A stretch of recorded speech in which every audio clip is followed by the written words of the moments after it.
Hi, this is Janice. Um, Today I wanted to share with you something that happened randomly to me today. I was on my way from one place to another,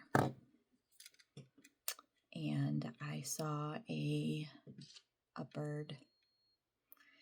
I think it may have been a sparrow or a robin or something like that. I don't know.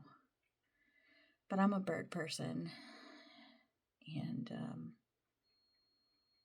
I saw a bird standing or sitting in the middle of the road, and I'm like, what? That's just random, And it refused to move. It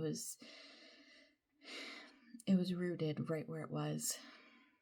And so I looked a little closer, and with the snow, it seemed as if like perhaps it was just like a dirty piece of snowball or something. But I ended up pulling up next to it to see what was happening. And, most birds will fly away because you're approaching, right? But this bird stayed still. And so I looked down and I'm like, well, what is it sitting on? Like, is it stuck? Like, should I help it? And I look down through the window and I see that this bird is standing upon his other bird friend. And the other bird is struggling. I could see, I don't know how it was hurt, but I could see that this other bird was still breathing and it was bleeding a little bit. I couldn't tell from where. But the bird friend stood atop and watched and just stood still. And it was not going to move. It reminded me a lot of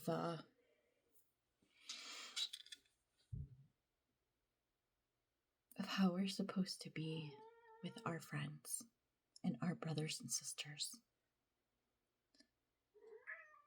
And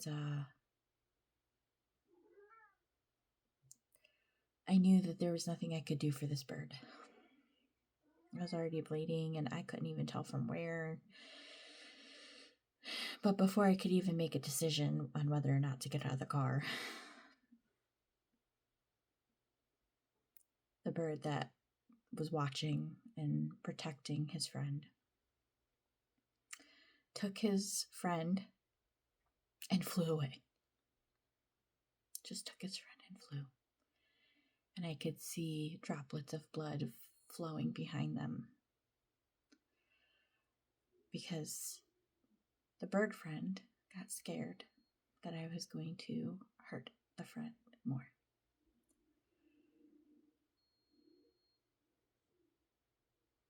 And how often does that, it reminds me at least of how often we're hurt and bruised and bleeding, and we have no ability to help ourselves. But yet, when we have the right people or the right friend around us, that friend can not only stand watch and protect to make sure nothing happens,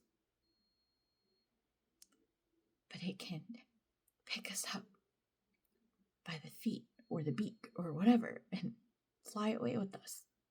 It can pick us back up when we have no ability to do so for ourselves. And that just really hit close to home today.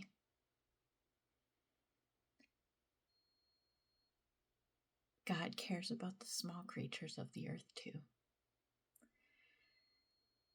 And they are taken care of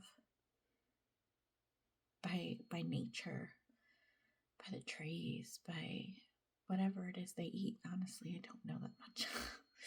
But they survive and they thrive when they're in a community by their own. And so it just got me thinking a lot about if God cares about the small creatures. And there were more people in this world who cared about the small things. All of those small things add up to big things.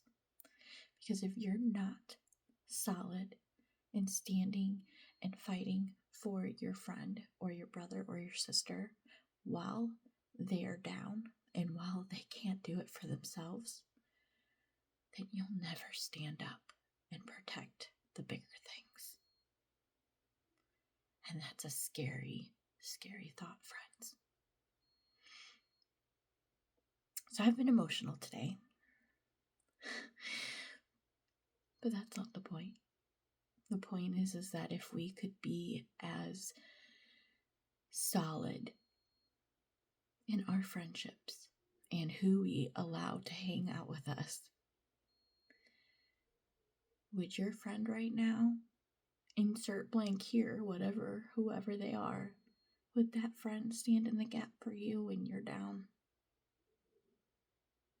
Would that friend pick you up with what little strength he or she has and help carry you past the finish line? Or get you help? Or tell you how much you mean to them and not let you fall? Or would that friend think it's funny pushing you off a cliff or leaving you in the middle of a street? It's not funny. But the biggest sacrifice of all is that this seemingly small act also reminded me that Jesus never leaves us behind. He always gives an opportunity for someone somewhere to stand up and stand in the gap when we are not able to. And there are some people who don't have that. And just because you've been hurt before doesn't mean that you will again. Well, it doesn't mean that you won't again, but it doesn't mean that every person who represents Jesus is going to hurt you again. You just got to find the right ones. So I guess my challenge today would be, how is God speaking to your heart today? How did my little long-winded short story impact you today? What is He asking you to do?